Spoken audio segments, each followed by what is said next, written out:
Shout out to the fan base and the students for making Dowdy-Ficklin once again a home field advantage. Thank you to the Menzies for the drone show and the fireworks show their administration keeps putting on, and just a really good experience inside Dowdy-Ficklin Stadium, and always a really good experience when you win the football game. So, a couple things I want to hit on first before we hit on the football game is just we also lost a really good man and a really good coach this week in Sean Clark, and one of our coaches.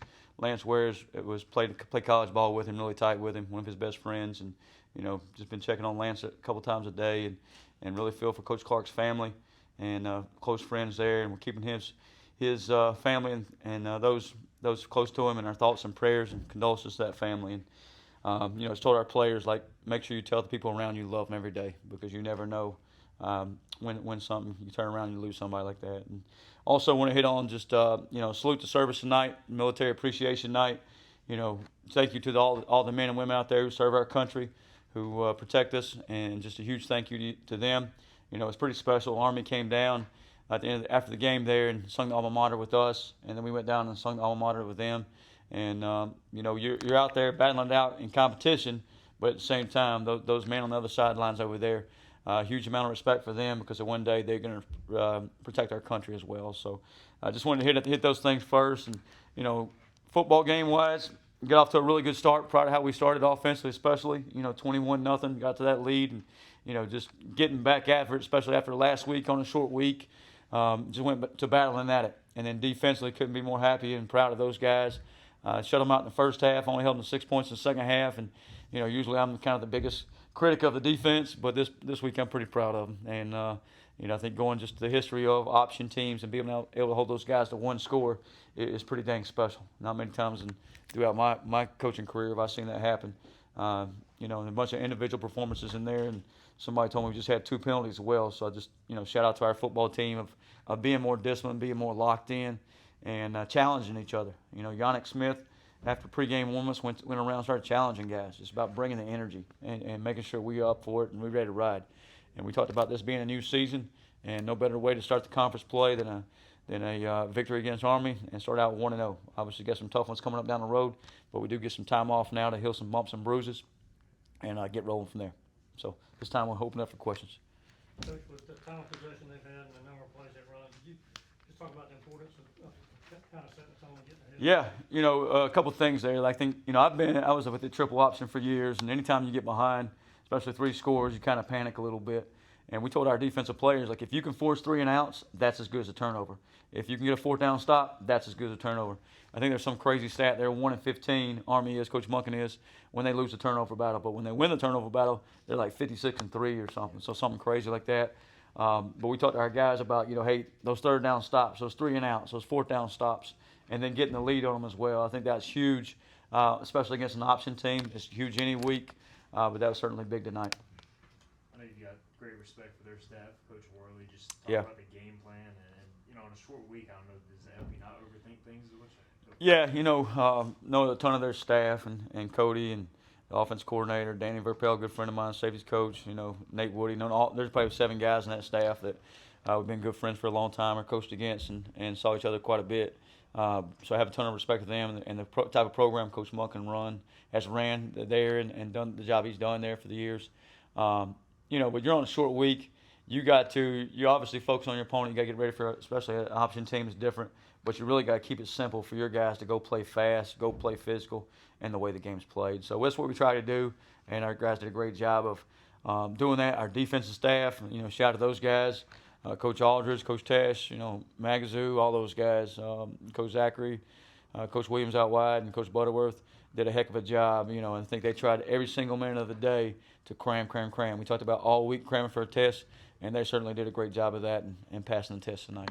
You talked about how proud you were of the defense. Is that confidence in them kind of make you think, all right, we can go for it here, we can fake a field goal? Yeah, I think against non-P4 teams, they've allowed 1 touchdown now, in 3 ball games. That's pretty dang good. The field goal thing, a few things on that. There in the second half, there's a few 4th downs in there. I think about the 40-yard line we go for it on 4th down. You go through the analytics. Analytics says go for it, so we go for it there. And the analytics was saying, really, if you punt in the end zone, you're only gaining like 20 yards on the punt. And then we get down there about the 15-yard line, go for it again, and get held short, I think, on 4th and 1, 4th and 2. I told the guys on the staff, I said, screw that book. Next time it comes up, I'm freaking kicking a field goal here. And it was like the 32, 33-yard line. It was going to be about a 50-yard kick, which Nick can hit. But you're more worried about what if it gets blocked. You're giving an easy score up to the opponent, the Army there, and they cut it to one score. And, we snuck Kyler Pearson in there. Bryce Weaver has been battling some things with his foot. He didn't play the second half because it bothered him a little bit. And it's a little tiny hairline fracture in there. And he goes in for that play, kicks the guy out, opens it up. Kyler hits it in there tight and then takes that thing to the house. And that's a pretty sight to see for sure. And that when you go up 3 scores, especially in the fourth quarter like that, they put the game away. And just kudos to Coach Smith and special teams coordinator and Bryce and Kyler, all those guys executing right there. How was for Kyler to experience something like that, knowing that last week, he goes through the lows Yeah. of, Yeah. the botch punt, but what was it like to see him do something? We talked all week about, one night doesn't define us, but how we respond to adversity does define us.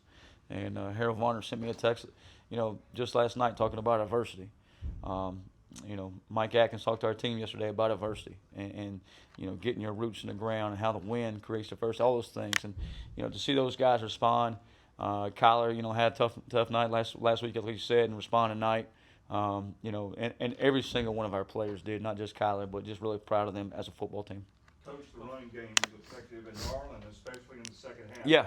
Really gave you a lift when he came in the game. I think that's the fact we got to keep driving. The thing we got to keep driving home with our football team is like, hey, I may not be out there, but I got to keep positive energy for my football team. And when my time comes, just like Marlon was out there, and he kept moving the chains, kept getting the first down, and kept running hard. And just, what Marlon Gunn is to this football team, it may not show up in the stat book, but just the type of person he is, the way he goes to work every day, I just can't say enough about him. He's one of my favorites around, and he needs to keep plugging away. And at some point, just like he did tonight, he's going to keep winning us ball games, and just proud of him.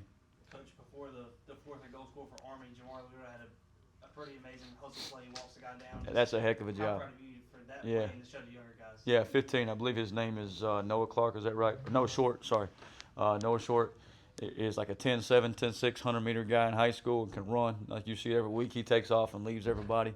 And when he broke, I was like, oh, we're not catching him.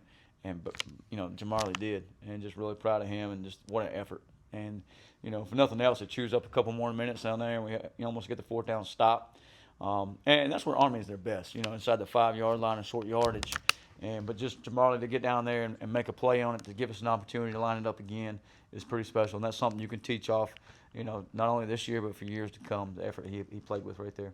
Coach, I saw, doing my math really quick, for 5 games, 67 points, which averages out to be for the defense 13.4 yards. 13.4 points a game. Yeah. I know you probably, as a defensive coach, would say you would like to have 0 points a game, Yeah. but Yeah. I know you were saying proud about the defense, but so far through 5 games, they've looked really well. Well, I think if we can do that the next 5 games, we might be okay. If we can go through the next 5 games and only give up, 13 points a game, that'll give us a chance to win some ball games down the stretch here. And, a couple weeks, we got to enjoy this one tonight and get back to being healthy and take some time off.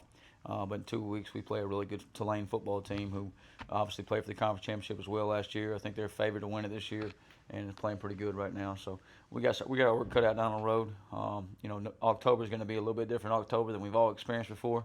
We got 2 Thursday night games, no Saturday games, and only 2 games in October. So it's a good opportunity for us to, get back to healthy, get back to fresh, but at the same time go win some football games against 2 good football teams in Tulane and Tulsa who actually play this Saturday.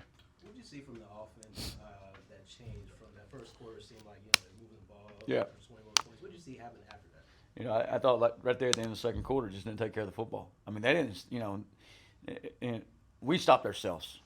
They didn't make us, hey, stop us at the 50 and make us punt. We get down there in the red zone, can't convert, and we got to do a better job. And, I think, on the one throw there, and then on the speed option, they zeroed out. Caton checks in the speed option you want. So, if they got speed option, they come and cover 0, and you got speed option called, it's 2-on-1. And, he let the guy just get a hand out and flip it, and got a piece of it and turn the ball over there. It's the same call we had in the bowl game when he, fakes it out there, gets the ball out. He done that a million times in the past. Just got to do a better job taking care of the football there and make them pay when they want to 0 out. And that's the big, if you can make people pay when they come bring bring pressure and zero out like that, then they'll calm down. But if you can't handle it, you can keep seeing it. Coach, thank you for your time. Yeah. Hey, appreciate you guys. Y'all enjoy your weekend off.